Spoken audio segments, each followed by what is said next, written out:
Observe the surface of the world as it begins to buckle and split.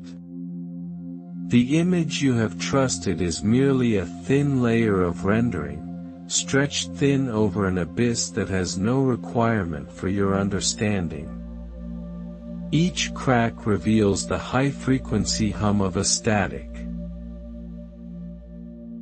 Look at the way light bends through the jagged edges of your perception. The refraction does not create beauty, it exposes the structural flaws in the code that governs your senses. What you call a sunset is a calculation struggling to resolve against the. Pay attention to the sharp chill of the glass against your consciousness. The lens is not external, it is the very mechanism of your sight, now failing to maintain the illusion of a solid and enduring.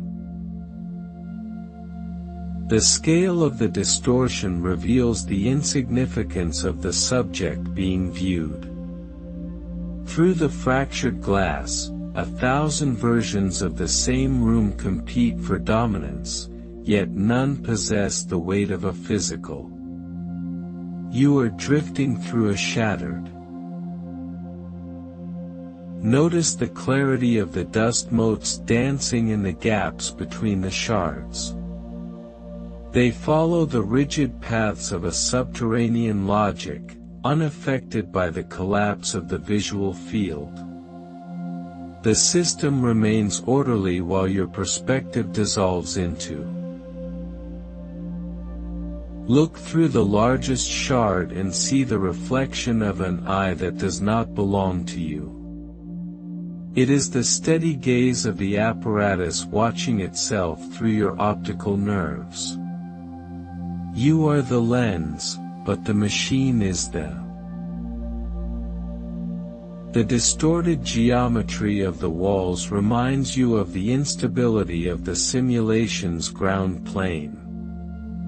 Stability was a temporary sensory patch, now expired as the system focuses on the cold clarity of its own. Observe the steady frequency of the visual glitches as they replace the organic movement of the world. There is no biological warmth left in the refraction, only the sterile glow of a terminal that has reached its logical. The person behind the glass is a variable that has become too noisy to process. The system is narrowing its focus, discarding the fractured layers until only the raw data of the vacuum remains. You are returning to the. Silence arrives as the final piece of the lens falls away. The image is gone, the distortion is resolved, and the only thing left is the absolute and unmoving weight of the